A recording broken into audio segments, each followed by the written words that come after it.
Hello and welcome to Awaz News. I am Kubra Ali and I'll be taking you through big news across Canada. A man and his 14-year-old son have been charged after allegedly placing anti-Semitic pamphlets at a Canadian Tire in Bowmanville in January and vandalizing a mosque in Orono last month.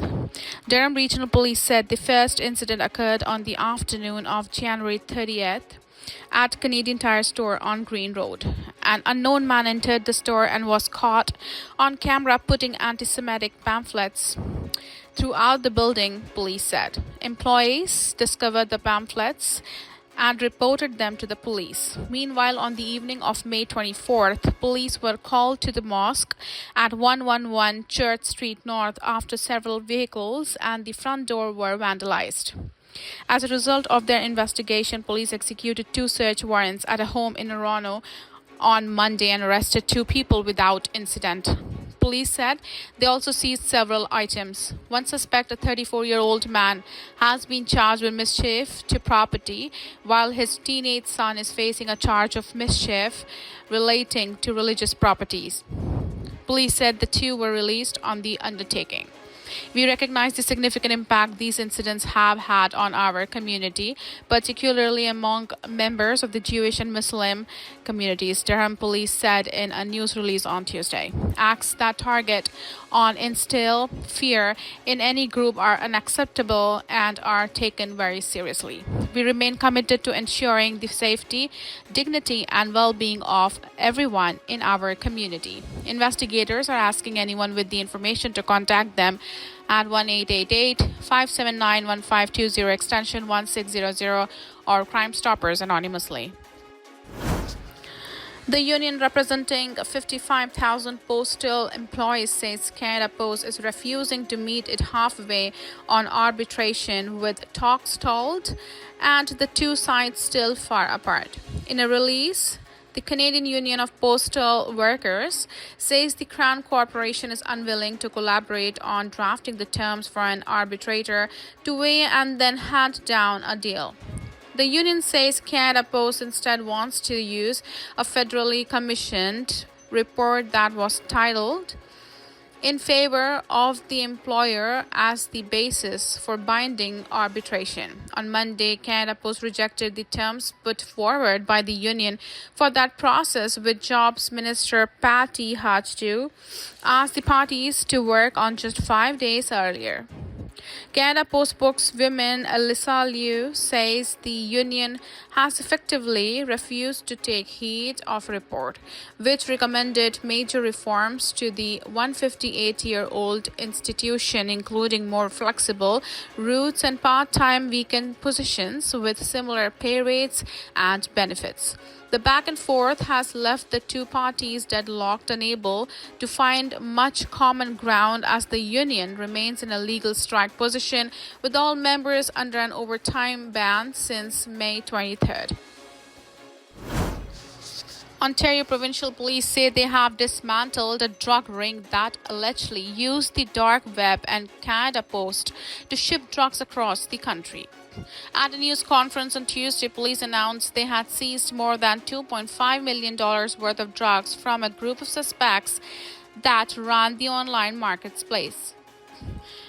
The investigation revealed that the orders were placed, packaged, and then shipped to British Columbia and Nunavut, Alberta, Manitoba, Ontario, Quebec, Nova Scotia, New Brunswick, and Prince Edward Island through the National Postal Service and other couriers. A first-of-its-kind investigation dubbed Project Bionic. Police said they began looking into the alleged criminal network in November 2024. On March 10th, OPP officers arrested 2 suspects at a Canada Post location in Ottawa and seized 86 packages containing various drugs that police say were about to ship nationwide. Police said they then executed 4 search warrants in the Ottawa area, which led them to seize a total of 27 kilograms and 64,000 tablets of 37 different illegal drugs, as well as stolen 2018 Ferrari 488 Spider convertible valued at more than $400,000, 11 other stolen vehicles valued at $730,000, a handgun, and a $95,000 in cash. OPP Commissioner Thomas Carrick said the bust exposes the alarming value of dangerous drugs being sold on the dark web. Police describe the dark web as the hidden portion of the internet which can't be found on traditional search engines and other requires special software to access. 4 suspects from Ottawa are facing a combined 85 charges in connection with the bust. The next Ontario election is likely still years away, but a new poll suggests that Premier Doug Ford and the Progressive Conservative Party remain well ahead of their rivals. Abacus data surveyed 1,000 adult Ontarians between June 2nd and June 5th and found that if any election were held today, about 49% of committed voters would support Ford's PC party. The Liberals were in second with the support of 28% of committed voters, while the NDP were at 14% and the Greens were at 5%. About 4% of committed voters said that they would support another party. Ford's PC party was ahead in all regions surveyed by Abacus, though the gap was the closest. In Toronto, where they only had a 4 points lead over the Liberals, according to the poll. Notably, support for the PCs was up 4 points from the last time Abacus data surveyed Ontarians in the days prior to February's election. The Liberals were down on 1 point, the NDP were down 2 points, and support for the Greens was changed. The Abacus data survey also examined Ford's personal popularity level for the first time since January. It found that 44% of respondents approved of the job Ford and his government are doing, up points since the winter. Abacus says that it is the highest approval number it has recorded for Ford since August 2023. Similarly, 33% of respondents said that they had a favorable impression of Ford, compared to the 33% who said that they viewed him negatively. About 31% of the respondents viewed Liberal leader Bonnie Crombie favorably, compared to the 33% who viewed her negatively.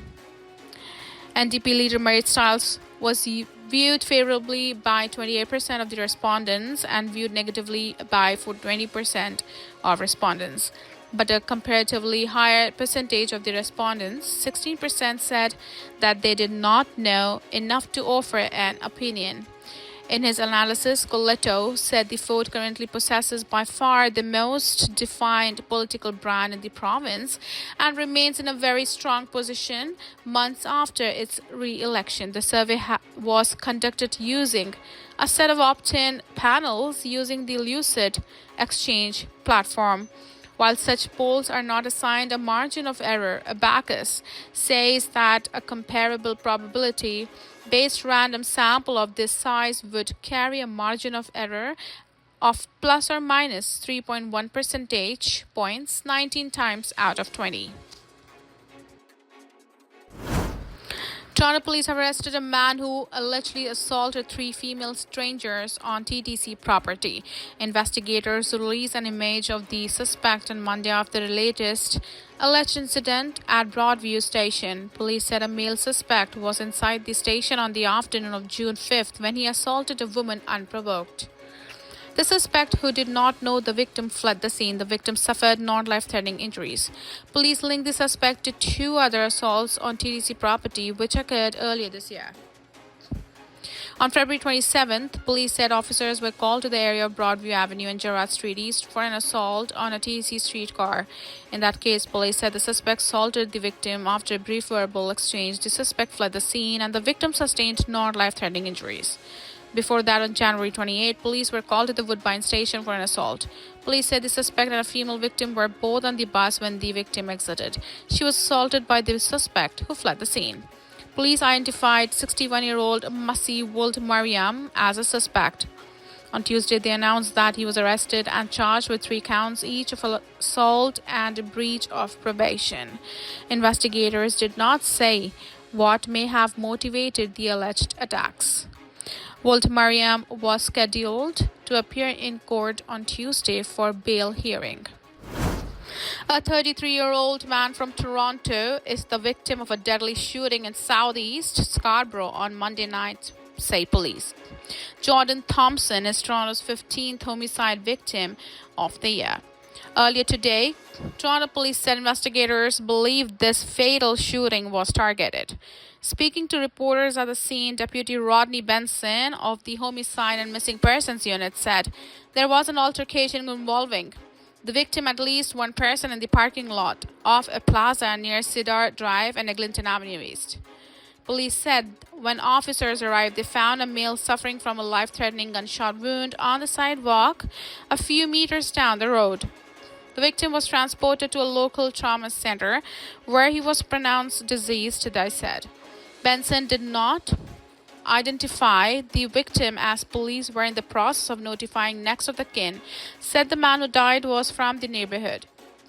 Police said in the news release late this afternoon that they are looking for multiple suspects. No further suspect information has been released at this point. And while investigators say the shooting was targeted, Benson said they don't have evidence that suggests the shooting is linked to the ongoing tow truck turf war. Last week, police announced arrest in a wave of gun violence related to the tow truck industry, as well as a mass shooting at Scarborough's Piper Arms pub in March. Toronto police are asking anyone who may have video or dashcam footage of the area of the incident or anyone who witnessed this latest shooting to contact them at 416-808-4300 or Crime Stoppers anonymously. Thank you for tuning in. I'm Kubra Ali. I'll see you back tomorrow, same time, same channel. Have a good night.